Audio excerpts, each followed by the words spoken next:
하나님께서 우리에게 주신 말씀입니다. 창세기 25장 21절에서 23절 제가 봉독하겠습니다. 이 말씀은 오늘 우리에게 하나님께서 주신 말씀입니다.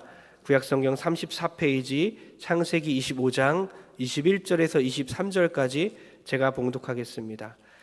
이삭이 그의 아내가 임신하지 못함으로 그를 위하여 여호와께 간구하매 여호와께서 그의 간구를 들으셨으므로 그의 아내 리브가가 임신하였더니 그 아들들이 그의 태 속에서 서로 싸우는지라 그가 이르되 이럴 경우에는 내가 어찌할꼬 하고 가서 여호와께 묻자온대 여호와께서 그에게 이르시되 두 국민이 내 태중에 있구나 두 민족이 내 복중에서부터 나누이리라 이 족속이 저 족속보다 강하겠고 큰 자가 어린 자를 섬기리라 하셨더라. 아멘. 아멘. 귀한 찬양 하나님께서 받으셨을 줄 믿습니다. 이 시간 옆 사람 한번 인사합니다. 기도는 특권입니다. 기도는 주님의 뜻을 이루는 특권입니다. 네, 좀 기니까 잘 못하시네요. 네, 기도는 특권이고 주님 뜻을 이루는 특권입니다. 이번 항저우 아시안 게임에서 총 38명의 프로 선수들, 야구 선수, 축구 선수들이 금메달을 땄어요. 무더기로 병역 면제를 받게 되었습니다. 완전한 면제는 아니었고 예술체육요원으로 복무해야 되는 것이죠. 4주간 기초군사훈련을 받고 544시간의 봉사활동을 해야 되는 것입니다. 이것도 혜택입니다. 병역 혜택을 톡톡히 받은 것이죠. 지난번에도 박지성 씨, 류현진 선수, 추신수, 손흥민 선수들이 그 등등이 군복무를 걱정하지 않고 해외로 나가서 맹활약을 하게 됩니다. 그러니까 병역 혜택을 누렸고 그것으로 인해서 국가의 위상을 떨치게 된 것이죠. 그런데 질문하겠습니다. 축구 대표팀 혹은 야구 대표팀 중에서 대표 선수는 나왔지만 한 번도 게임에 출전하지 않은 선수들은 어떻게 될까요? 아시안 게임 내내 선수 명단에 있지만 벤치에 계속 앉아 있으면 경기를 뛰지 않으면 어떻게 되죠? 제외인가요? 아니면 경기를 뛰어야만 혜택이 있을까요? 아니면 출전 선수로 등록만 돼 있어도 혜택이 될까요? 예, 네네 그만해 주시기 바랍니다. 괜찮습니다. 예, 그냥 여쭤본 겁니다. 예. 몇 년 전에는 1분이라도 출전해서 같이 뛰어야 덩달아 메달도 받고 병역 면제도 받았어요. 그래서 오래됐는데요. 그때 김기희 선수, 축구 선수가 종료 직전 4분 남겨놓고 어차피 다 이긴 게임이었기 때문에 4분 남겨놓고 빨리 나가라고 출전해서 같이 이겼고 메달 따고 병역 면제가 됐습니다. 근데 지금 아예 바뀌어서 1분을 뛰든지 2분을 뛰든지 상관없어요. 10골을 넣든지 20골을 넣든지 상관없습니다. 그냥 대표 선수로서 그 아시안 게임에 등록만 되면 엔트리에 들어가기만 하면 군 면제가 된다는 겁니다. 그러니까 땀의 가치를 통해서 군 면제가 결정되는 게 아니라 일단 소속팀에 소속으로 돼 있기만 한다면 엔트리에 들어가기만 한다면 대표팀이 되는 순간부터는 그부터는 땀의 가치보다 그 노력 여하의 문제가 아니라 엔트리가 중요하다는 거죠. 등록되면 면제받을 수 있다는 것입니다. 우리가 가진 그 신자의 특권이 이와 같다는 겁니다. 신자의 특권도 땀의 가치보다는 엔트리가 중요하다는 거죠. 우리가 열심히 노력해서 따낸 금메달이 아닙니다. 누군가 우리를 위해서 십자가에 달리기까지 끝까지 목숨을 다하셨기 때문에 우리는 덩달아서 금메달을 목에 건 것입니다. 그분이 우리 예수님이십니다. 우린 예수님으로 인해서 복을 누리게 되는데요. 우리에게 주어진 수많은 혜택들, 특권들을 우리가 잘 누리기만 한다면 해외에서 맹활약한 그 축구 선수들처럼 영적인 복을 누리고 이 세상을 변화시키게 될 줄 믿습니다. 예수 믿어 하나님의 자녀가 된 우리에게 가장 큰 특권 중 하나가 뭡니까? 가장 귀한 특권 중 하나가 바로 기도의 특권입니다. 기도할 수 있는데 왜 걱정하십니까? 기도할 수 있는데 왜 염려하십니까? 우리는 이 기도의 특권을 사용해야 합니다. 특권을 사용해야 특권이지 사용하지 못하면 특권이 아니죠. 예수님을 믿기만 하면 자녀가 되었고 기도의 특권이 주어지는데 왜 기도의 특권을 잘 사용하지 않으십니까? 오늘 본문 통해서 이삭과 그의 아내 리브가의 그 삶을 통해서 우리에게 주어진 그 기도의 특권은 어떻게 사용이 되어야 하는지 깨닫는 시간 되길 주의 이름으로 축원합니다. 창세기 25장 19절을 다 같이 한번 읽겠습니다. 시작. 아브라함의 아들 이삭의 족보는 이러하니라. 아브라함이 이삭을 낳았고. 아브라함의 족보가 등장했어요. 족보가 나오면 보통 어떻게 되죠? 누구를 낳고 또 낳고 그죠? 그러다 졸지어 우리가 자게 되고 끝까지 읽지 못하죠. 근데 지금 아브라함의 족보는 너무 짧아서 끝났어요. 아브라함이 이삭을 낳고 끝났습니다. 이상하네. 아브라함이 이삭을 낳았고 그 다음을 끊겨버렸어요. 자녀 출산이 그쳤다는 겁니다. 이게 무엇을 의미하는지 아십니까? 인간의 한계를 기록해버린 것입니다. 우리가 지금까지 주목해보았던 그 믿음의 사람의 족보가 끊겼어요. 그러니까 인간은 생명을 낳을 수 없는 존재이구나. 인간은 살아있는 생명체 하나를 만들 수 없는 존재이구나. 하나님이 주셔야만 가능한 거구나 깨닫게 된다는 거죠. 그러니까 우리에게 생명이 있어서 지금 우리가 이곳에서 지금 숨을 쉬고 있고 말씀을 듣고 있다는 것입니다. 생명이 있기 때문에, 하나님이 생명 주셨기 때문에 우리가 지금 하나님에 대해 생각하고 있다는 거예요. 은혜입니다. 모든 인간의 생사화복을 주관하시는 그 하나님께 우리는 기도까지 할 수 있는 겁니다.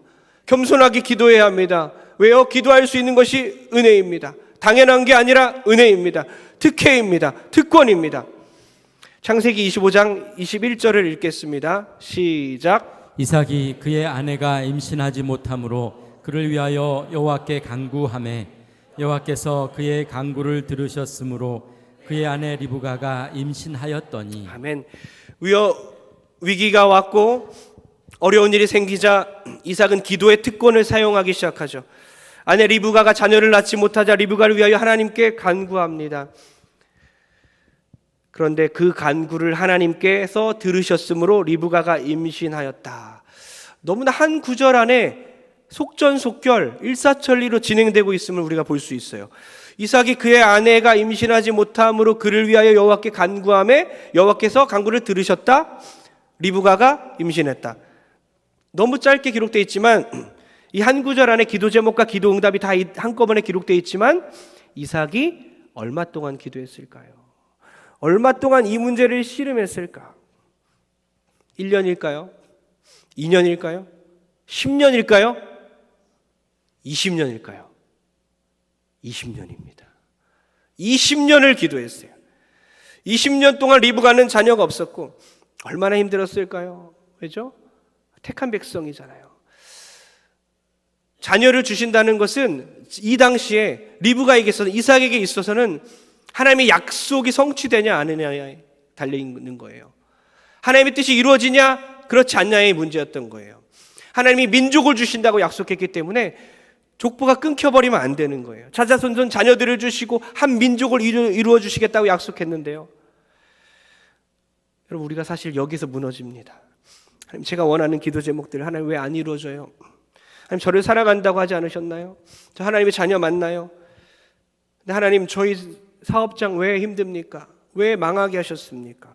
왜 하나님 저에게 아픔을 주셨고 육체적인 고통을 주시고 질병 주십니까? 하나님 저희 자녀들을 왜 하나님 떠나게 했나요? 하나님 왜 떠났습니까? 하나님 저희 가정 왜 이렇게 비참합니까? 그래도 우리는 계속 기도해야 합니다. 주위 사람들이 나보다 더 잘 되는 것을 우리는 계속 볼 것입니다. 그리스도인들은 더 비참해질 것입니다. 그러나 우리는 계속 기도해야 된다는 거죠. 20년 동안 그 실패감으로 비참함으로 살아야 했던 그 이삭과 리브가는 계속적으로 기도하는 거예요. 그 사이에 얼마나 아픈 일들이 가슴 아픈 일들이 계속 있었겠습니까? 사라가 생전에 여종 하갈을 통해 이스마엘을 낳았는데 벌써 12형제와 12방백을 낳게 됐어요. 그것을 눈으로 보게 됩니다. 오늘 25장 1절부터 나오는 족보는 이삭의 족보가 아니죠.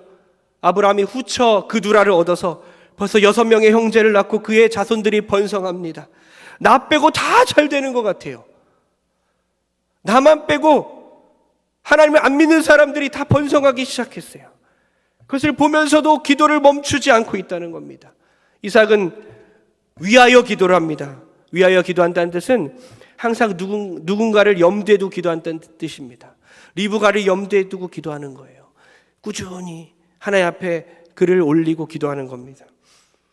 여러분 주일날 하나님께 예물 드리지 않습니까? 그 감사헌금 봉투에서 감사 기도 제목을 적으시면 좋습니다. 기도 제목을 적은 것만 추려서 항상 저에게 이혜자 권사님 통해서 옵니다. 그러면 새벽 예배 때마다 그걸 놓고 기도해요. 기도하면서 제가 느끼는 것은 정말 많은 분들이 자녀를 위해서 기도하더라고요. 정말 대부분이 그래요. 다 자녀 기도해요. 하나님 우리 자녀 구원해 주세요. 하나님 우리 자녀 하나님 만나게 해주세요. 하나님 우리 자녀 건강 지켜주세요. 우리 자녀 결혼 문제와 취업 문제 해결해 주세요. 어떤 분들은 그냥 자녀 이름으로 헌금을 냅니다. 자녀가 교회 안 왔는데도 안 다니는데도 그 자녀 이름으로 헌금을 내요. 여러분 포기하지 말고 계속 기도하십시오. 계속 기도하는 것 하나님이 듣고 응답하실 줄 믿습니다. 항상 누구를 두고 염두에 두고 위하여 기도하는 거예요. 이삭은 그렇게 기도했습니다. 간구했다고 적혀 있어요. 히브리어로 아타르, 향을 피우다라는 뜻입니다. 기도는 향기처럼 올라가는 것입니다. 기도를 한 후에 기도 응답이 없어요. 열매가 없습니다. 그러나 그날의 기도를 통해 반드시 향기는 올라가게 돼 있다는 것입니다.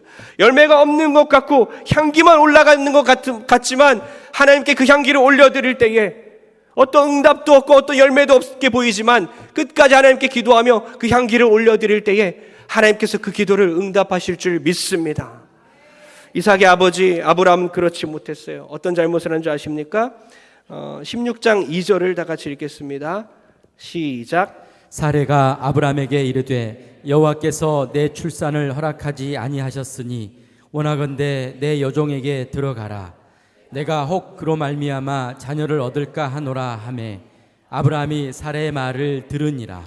이삭의 아버지 아브라함은 딱 10년만 기다렸어요. 그 사이에 하나님의 기적이 너무나 많았고 약속도 많았지만 계속해서 하나님을 믿지 못했고 10년 후에는 포기하고 인간의 방법을 사용합니다. 그러나 그의 아들 이삭은 20년을 기다리고 간구한 거예요. 그러니까 아버지를 보면서 반면교사를 삼아 신앙이 더 성숙함을 봅니다. 그 결과 이삭과 리브가는 응답을 받죠. 이렇게 신앙의 유산이 중요한 거예요. 신앙 전수가 중요한 것입니다. 저 다음 세대를 위해 기도하고 우리 자녀들을 위해 기도할 때 저는 자주 이렇게 기도합니다. 하나님 이 자녀들이 우리보다 하나님을 더 사랑하게 하여 주소서. 하나님 이 자녀들이 이들이 하나님 저보다 우리보다 하나님께 더 헌신하게 도와주옵소서. 더 큰 믿음을 갖게 도와주옵소서. 그렇게 신앙이 전수될 때마다 자녀들은 더 큰 믿음을 갖게 되는 거예요. 왜죠? 우리들의 잘못도 보았고 우리들이 잘하는 것들을 보았잖아요. 장단점을 다 봤기 때문에 하나님께 더 나아갈 수 있어요. 근데 지금 반대로 가고 있잖아요. 반대로 가고 있는 거예요. 하나님께서 이삭의 기도를 20년이 지나서야 이제 응답합니다. 여호와께서 들으셨으므로. 여러분 여호와께서 들었다라는 표현이 딱 짤막하게 나왔지만 어때요? 성경을 주름 잡힌 책이라고 하잖아요. 이것을 나중에 이거 피면 얼마나 길어요? 주름 잡힌 책처럼 길어요. 그러나 함축돼서 딱 필요한 말씀만 딱 있는 겁니다. 이삭의 기도를 하나님이 들으셨으므로 이 주름을 펴보니까 저에겐 이것이 보이더라고요. 이삭의 기도를 한 번도 안 들은 적이 없다. 계속해서 듣고 계셨다. 그러면서 하나님이 원하는 시간대에 자녀를 주셨다는 거죠. 한 번도 이삭의 기도를 외면한 적은 없습니다. 하나님의 때에 주신 거예요. 그 기도를 지금 들었다, 그래서 응답했다가 아니라 늘 듣고 계셨어요. 우리가 원하는 응답이 없어도 하나님은 기도를 항상 듣고 계신다는 거죠. 하나님은 우리의 기도를 듣고 계십니다. 우리의 기도에 응답해 주십니다. 그러니 더디더라도 인내하십시오. 너무나 외롭고 너무나 고독하지만 하나님 앞에 끝까지 몸부림치면서 기도하십시오. 그럴 때 하나님이 마침내 응답해 주실 줄 믿습니다. 하박국서 2장 3절 우리 선포하면서 다 같이 읽겠습니다. 시작. 이 묵시는 정한 때가 있나니 그 종말이 속히 이르겠고 결코 거짓되지 아니하리라. 비록 더딜지라도 기다리라. 지체되지 않고 반드시 응하리라. 아멘. 더딜지라도 기다리십시오. 더딜지라도 기다리십시오. 지체되지 않고 반드시 이루어질 줄 믿습니다. 미스코리아 진 출신이면서 영화 배우인 이한희 씨, 참 믿음의 사람이에요. 지난 금요일에도 제가 이한희 씨가 정말 현대판 에스더다, 미스 코리아 진이 되기까지의 어떤 간증들을 제가 나누었는데요. 오늘은 이한희 씨가 자녀를 낳을 때에 만난 그 하나님의 은혜를 새롭게 하소서라는 프로그램으로 제가 알게 되었는데요. 그 하나님의 은혜를 나누기 원합니다. 이한희 씨의 남편은 극 J, 슈퍼 J라고 합니다. 무슨 말이죠? 대부분 못 알아들으시는 것 같아요. MBTI에서 J라고 하는 거, J. J가 뭐죠? 스케줄러. 늘 계획대로 일이 모든 것이 안전한 상태에서 계획대로 진행되어야 하는 사람이에요. 그걸 J라고 해요. 그러니까 이한희 씨 남편이 이랬어요. 둘 다 나이가 있으니까 이제 시험관 아이를 갖자. 계획대로 날짜를 정해놓고 이제 둘 다 나이가 있으니 가장 안전하게 시험관 아이를 낳자 이랬어요. 근데 이한희 씨는 하나님께서 건강한 아이를 주신다는 그런 마음을 갖게 되었고 그 마음을 남편에게 나누었어요. 그 남편이 이한희 씨를 다독거리면서 하나님께서 의술도 의학도 선물로 주셨어. 시험관 아이를 갖자라고 했다는 거예요. 그런 어느 날 이한희 씨가 갑자기 남편에게 선포하듯이 이렇게 말했다고 합니다. 자기가 하는 말 같지 않다라는 거예요. 이렇게 말했어요. 당신이 무엇을 계획하든 당신의 계획대로 되지 않을 것이다. 이제부터 우리가 하나가 되면 하나님이 인도하시는 대로 우리는 가야 하고, 하지만 우리가 계획한 것보다 훨씬 더 선하게 인도하실 그 하나님을 기대해 우리는 그것을 목도하며 찬양하면 될 것이다 라고 선포했다는 거예요. 원래 그런 식으로 남편에게 얘기를 하지 않는데 하나님께서 자기를 통해 그렇게 말씀하신 것 같다는 거예요. 그 후에 시간이 지났습니다. 멀리서 일하는 남편, 홍콩으로 출장 간 남편을 잠깐 만나고 돌아왔는데 그 사이에 임신이 된 것입니다. 임신한지도 모르고 영화 원더우먼을 찍고 있었어요. 원더우먼 어때요? 액션씬이 얼마나 많겠습니까? 액션씬을 찍고 막 와이어 액션하고 있는데 거친 액션들을 다 소화해서 그 영화를 끝내야 되는데 걱정이 되잖아요. 하나님 이 아이 지켜주세요. 그렇게 기도하면서 영화를 마무리했다는 거예요. 그러면서 하나님이 정말 우리 아이를 지켜주셨구나. 정말 완벽한 타이밍에 아이를 주셨구나. 다음 영화를 찍기 전까지 몸조리할 수 있는 시간까지 주셨다는 거예요. 하나님은 내가 생각하는 것보다 한 수, 두 수, 아니 100수 앞을 두시는 분이니까 나는 목도할 뿐입니다. 이끌어주세요 라고 기도하게 됐다는 거예요. 정말 믿음의 사람 아닙니까? 이한희 씨는 원래 여자는 아이를 낳으면 희생만 하는 거고 그 희생 자체에 대해서 아주 회의적이었다고 합니다. 그런 분들 많이 있지 않습니까? 그런데 그녀는 임신 기간을 축제처럼 보냈다고 해요. 하나님께서 이것을 보여줬다고 합니다. 한이야, 이것은 나의 창조 영역이야. 창조의 신비를 너가 여자라는 이유로 잠깐 보여주는 거야. 그 후에 이제 이한희 씨는 다른 여자 배우들에게 오히려 임신을 권장하고 이거 여자의 특권이야. 꼭 해봐야 돼.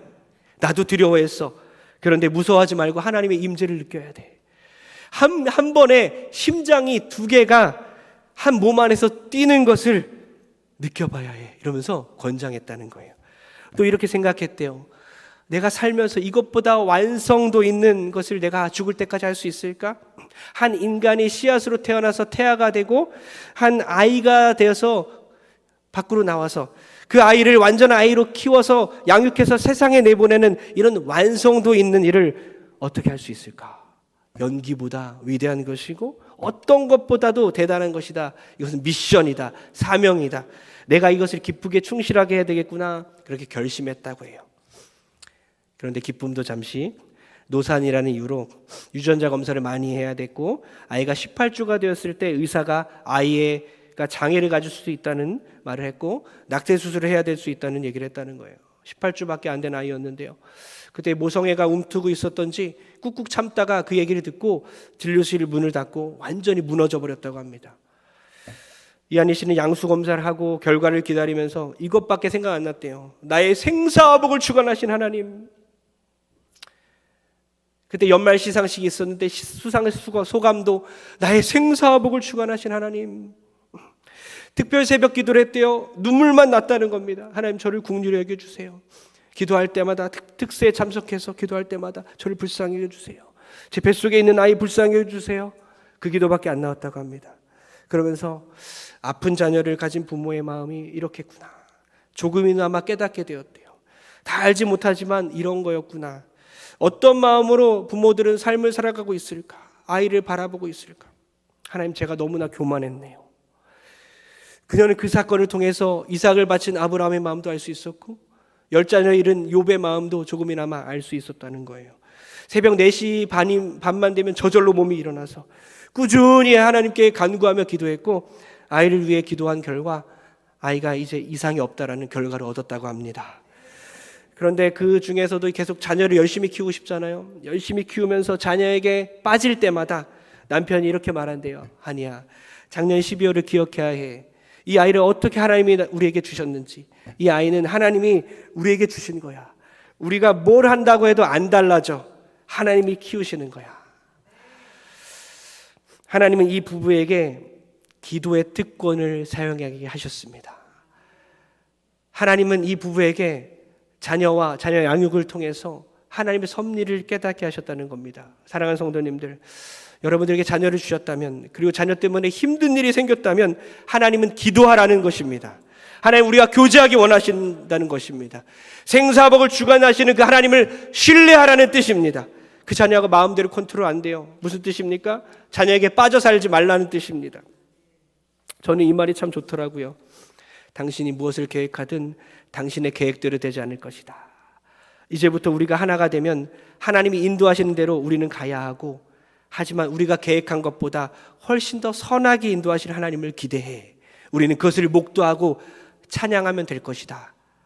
저는 아까 이한희 씨의 이 말이 너무나 좋아요. 어떤 것을 계획하고 계십니까? 어떤 것을 준비하고 계십니까? 우리의 모든 계획보다 더 선하게 아름답게 이루어 가실 그 하나님을 기대하고 찬양하는 여러분 되길 주의 이름으로 축원합니다. 우리는 어찌할꼬 물어보면서 기도의 특권을 사용해야 됩니다. 창세기 25장 22절입니다. 시작. 그 아들들이 그의 태 속에서 서로 싸우는지라 그가 이르되 이럴 경우에는 내가 어찌할꼬 하고 가서 여호와께 묻자온대. 이럴 경우에는 어찌할꼬 하면서 여호와께 묻자왔어요. 하나님께서 리브가에게 쌍태를 주셨어요. 하나만을 간절히 바랬는데 둘을 줬어요. 여러분, 둘을 낳아서 기르는 것이 얼마나 대단한 거죠? 여러분, 제가 질문하겠습니다. 답하셔도 됩니다. 연년생으로 아이를 키우는 것, 혹시 2-3살 이렇게 터울로 해서 자녀를 키우는 게 힘들겠습니까? 아니면 한꺼번에 쌍둥이로 키우는 게 힘들겠습니까?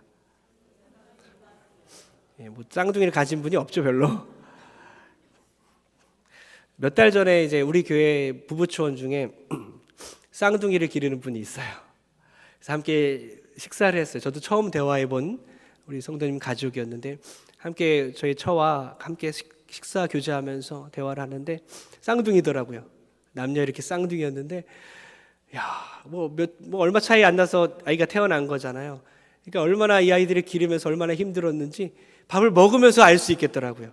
밥을 먹고 있는데 엄마와 딸이 사라져요. 한참 있다가 아빠와 아들이 또 사라져요. 순간 한 식구가 다 사라져 버렸어요. 한참 있다 화장실 갔다 다 돌아오고. 제가 여쭤봤어요. 얼마나 힘듭니까? 이게 따로따로 이렇게 연년생으로 키우는 게 힘들어요? 아니면 이렇게 쌍둥이로 기르는 게 힘들어요? 이렇게 대답하시더라고요.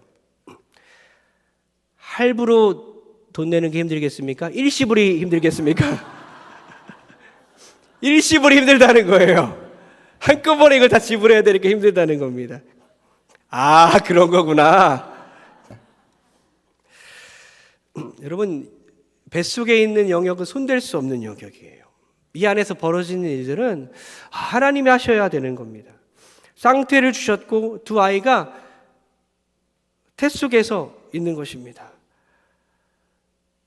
어떤 일이 일어납니까? 여러분, 23절 읽어보겠습니다.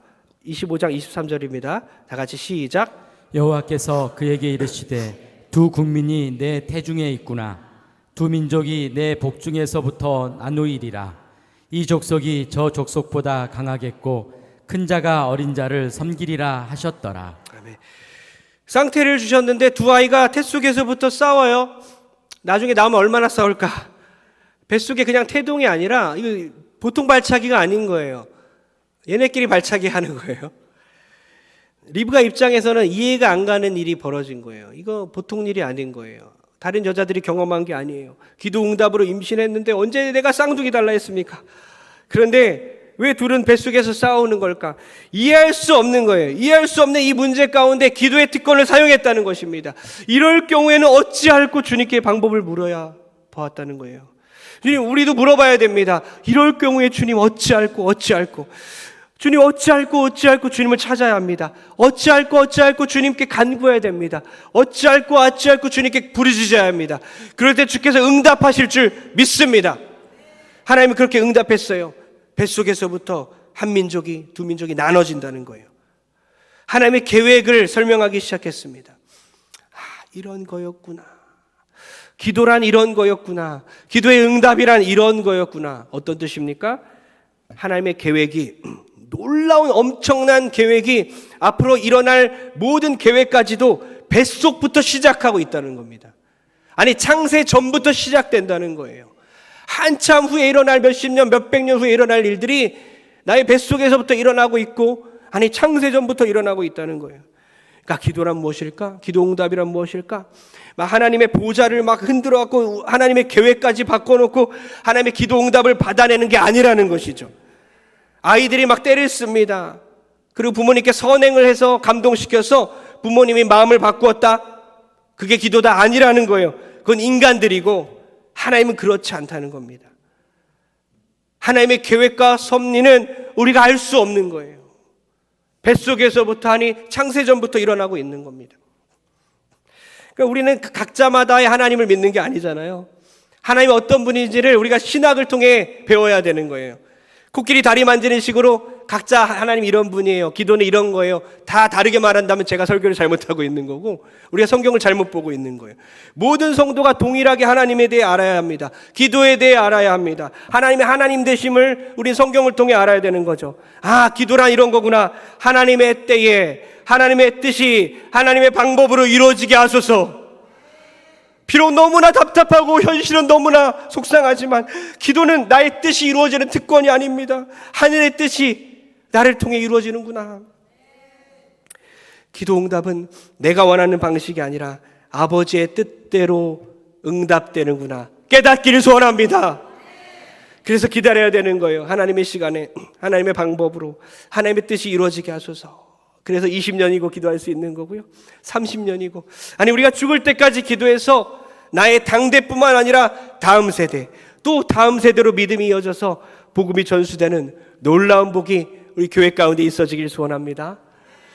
결론 내립니다. 지난 새벽 예배 때 우리 부목사님 말씀을 듣다가 머리를 딱 치는 한 구절이 있었어요. 열왕기상 15장 5절입니다. 너무나 은혜되는 말씀이었어요. 다 같이 크게 읽어보겠습니다. 시작. 이는 다윗이 햇사람 우리아의 일 외에는 평생에 여호와 보시기에 정직하게 행하고 자기에게 명령하신 모든 일을 어기지 아니하였음이라. 햇사람 우리아의 일, 너무나 큰 사건입니다. 충격적인 사건이죠. 자기의 충직한 부하, 충성스러운 부하 우리아의 아내 밧세바를 빼앗았습니다. 밧세바가 임신을 하자 그 남편을 우리아를 죽이기 위해서 살인교살해서 결국엔 죽여버린 사건이에요. 전 묻고 싶습니다.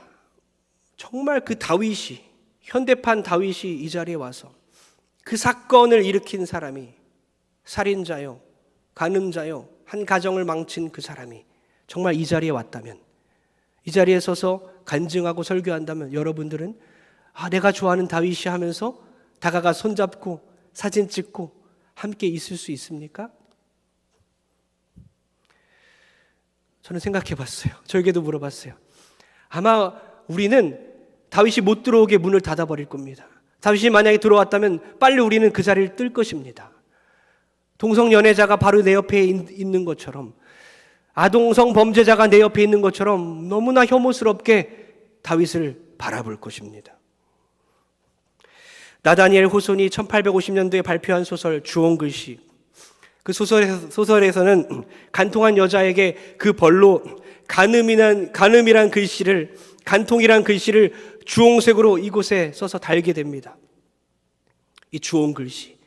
우린 다윗에게 주홍 글씨를 달아버렸죠. 살인자, 강간자. 근데 제가 이 말씀 들으면서 머리를 딱 치는 것이 다윗에 대한 하나님의 평가가 너무나 놀랍다는 거예요. 그 사건 말고는 평생에 여호와 보시기에 정직하고 하나님의 명령을 한 번도 어기지 않았다는 거예요. 하나님은 다윗의 몸에 있는 주홍 글씨를 순식간에 다 지우시고 그리고 다윗에게 내 마음에 합한 자라는 글씨를 새겨 놓았다는 거예요. 우리는 반대로 하잖아요. 그 한 사건 때문에 다시는 상종하지 않습니다. 우리는 성도들, 우리 형제들 친했다가도 하나의 그 사건 때문에 그 사람에게 벽을 칩니다. 주홍 글씨를 그 사람에게 달아버립니다. 다시는 만나지 않습니다. 천국 가면 같이 갈지도 모르겠어요. 같이 가고 싶지 않을 정도로 그 사람에게 주홍 글씨를 달아버려요. 우리는 이렇게 한 사람을 정확하게 볼 수 있는 선이 없습니다. 사실 우리가 다윗보다 더 더러운 사람이잖아요. 근데 수많은 주홍 글씨들이 우리 몸에 있지 않습니까? 그래서 저는 다시 한번 예수님의 십자가 은혜를 바라보게 됐어요. 주님, 나의 주홍 글씨를 지워주기 위해서 완전하신 예수님께서 죄인들에게 정죄를 당하시고 그리고 주홍 글씨를 그 몸에 다 새기시고 십자가의 길을 걸으셨습니다. 저는 이것이 우리에게 주신 가장 큰 은혜이자 특권이라고 생각해요. 죄 용서받음, 그리고 자녀됨, 그리고 기도할 수 있게 됨, 기도 응답을 받을 수 있는 특권. 사랑하는 성도님들, 우리 모두 다 죄 용서받았고 자녀가 되었고 기도할 수 있게 되었고 응답받을 수 있게 됐다는 이 놀라운 특권에 감사하면서 평생 동안 포기하지 아니하고 낙심하지 않고 하나님 붙들며 살아가는 저 여러분들에게 주의 이름으로 축원합니다. 다 일어나십시오.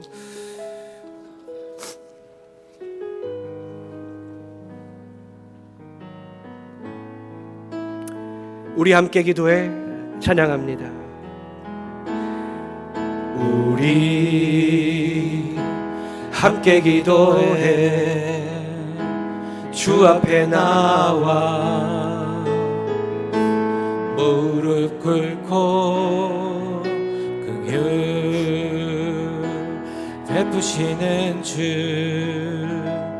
하늘을 향해 두 손 들고 하늘 문이 열리고 은혜의 빗줄기 이 땅 가득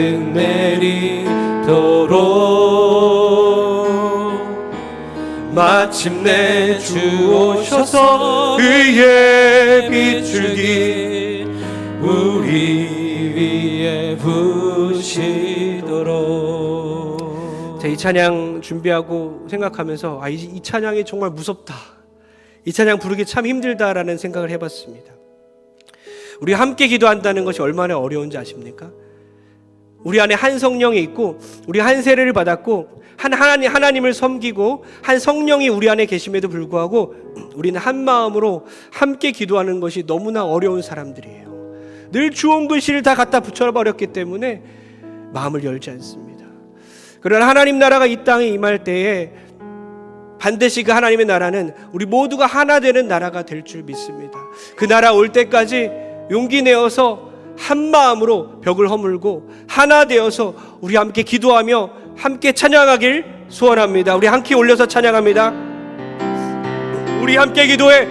우리 함께 기도해 주 앞에 나와 무릎 꿇고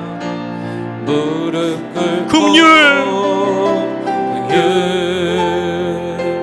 베푸시는 주 하늘을 향해 두 손 들고 아멘 하늘 문이 열리고 은혜의 빗줄기 이 땅 가득 내리 우리 교회에 가득 부어주시옵소서.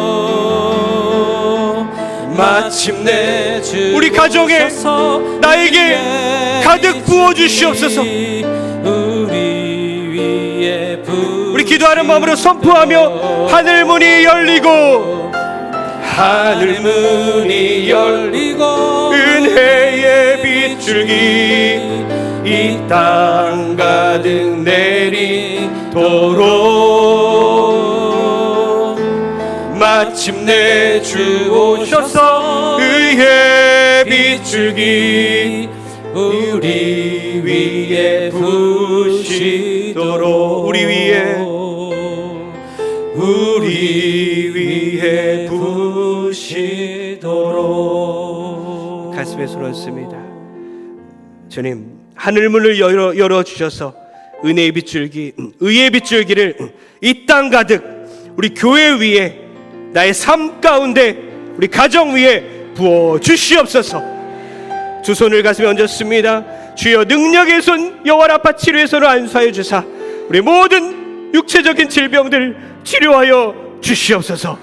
그러나 그리 아니하실지라도 하나님의 뜻은 반드시 이루어지니 하나님을 끝까지 믿고 낙심하지 않게 도와주시옵소서. 이제는 우리의 모든 주원 글씨를 없애주시고 자녀라는 글씨를 새겨주시고 십자가에 주원 글씨를 달고 못 박혀 돌아가신 예수 그리스도의 은혜와 하나님 아버지의 만극하신 사랑하심과 성령의 감동감화 교통 역사하심이 오늘 다시 한번 말씀을 통해 기도의 특권을 누리기로 결단하는, 아니 기도의 특권을 남용하기로 결단하여 하나님의 응답을 받기로 결단하는 모든 성도들 머리 위에 이제부터 영원토록 함께 있을지어다. 아멘.